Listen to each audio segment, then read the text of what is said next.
If you're working on macOS 10.10, otherwise known as Yosemite, or a version of macOS after that, then that last step may not have worked for you. And the reason why is because Apple changed some of their default configurations for Apache. So if you tried to get your document root and you tried to load up your user directory and instead you got not found, then you'll want to try these steps. So the first thing we want to do is navigate to our Apache configuration directory. So we do that from the command line using cd/etc/apache2.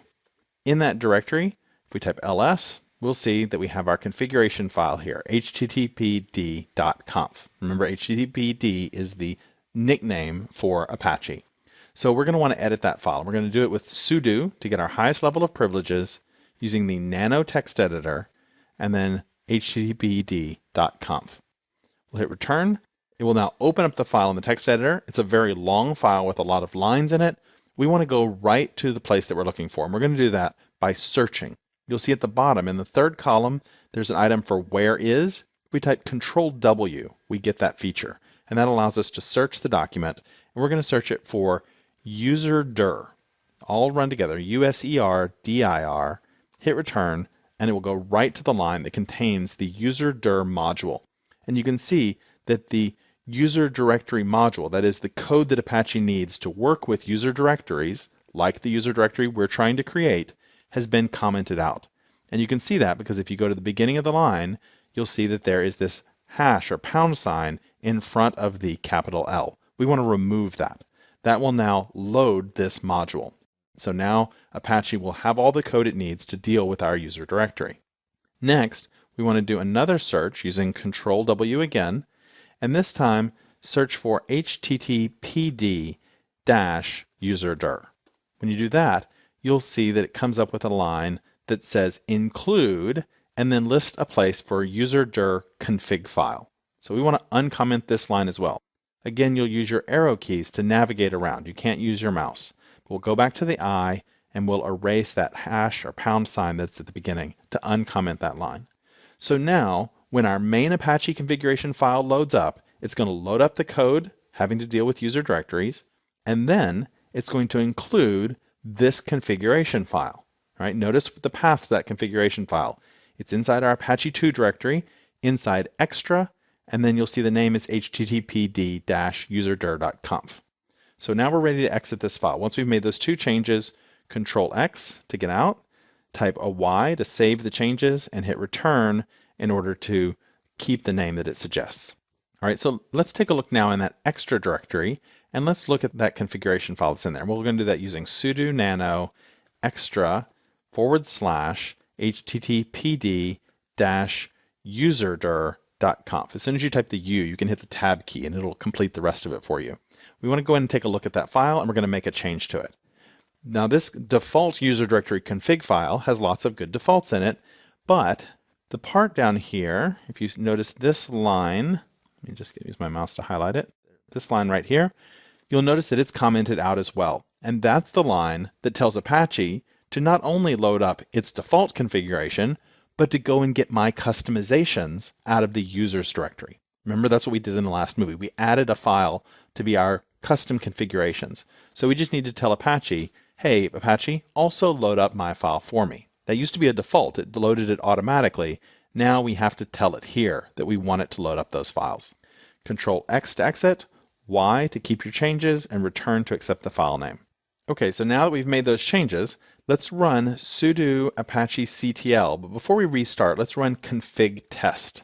That will just test to make sure that the syntax is okay and we didn't accidentally type something we weren't supposed to in there. And then sudo apache ctl restart. That will restart the server. Now we can come back over here, we can try it, but I can tell you it's probably not going to work for you. But we did change it to something else. Now it says forbidden. Now we don't have permission to access it.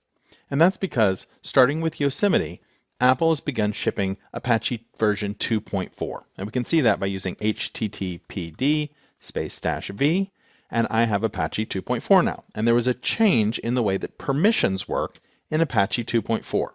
So if you have Apache 2.2, 2.3, then this page probably loaded for you. But when you installed Yosemite, it probably upgraded Apache for you as well. You probably have 2.4, and we need to now make a set of changes related to that. So once again, we're going to make sure that we're inside our Apache 2 directory. We should already be there. We're going to edit that same Apache config file, and this time we're going to use Control W again, but we're going to search for authz underscore core. So authz underscore core, you notice there's a lot of authz modules here, but there's only one that has authz underscore core, and you want to make sure that line is not commented out. Now, if you did a fresh install of Yosemite, it probably is not commented. It's probably okay. If you upgraded from a previous Mac operating system, then it may be commented out and you may need to enable it. But just check it and make sure. Mine is a fresh install and therefore it's not commented out.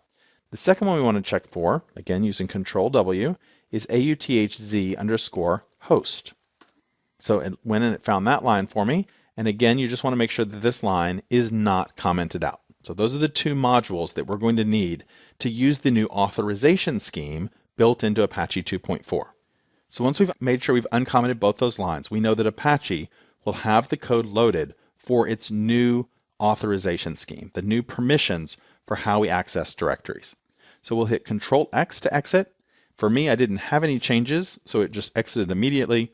For you, it might want you to type a Y and then a return in order to accept those changes. Now, it's loaded up the changes, but we have to make one more change to our config file, and that's to the file that we just created in the last movie, inside users, and then whatever your username is, .conf. That's our user configuration file. If you open that up, you'll see that we have these two lines here for order and allow. That's what's changed. So now instead of using those, we're going to have a new line, which is require, with a capital R, space all, space granted. And then we can erase both of the lines below it. You can do that by going to the end of the line and hitting backspace, or the shortcut is just to go to the line, and then you'll see at the very bottom of the text editor in the fifth column, it tells us that we can cut text using Control K, and that'll just cut the entire line immediately out of there. So this is what you want it to look like in the end. So if you have to type things, backspace, get them exactly right so that you have require all granted in place of order and allow.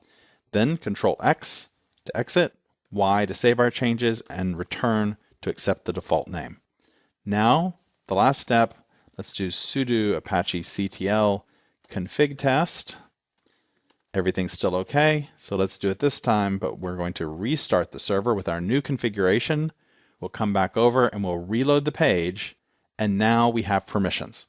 So it's a two-step process. We need to re-enable the things that Apple turned off in its defaults, and then we need to upgrade our configuration for Apache 2.4.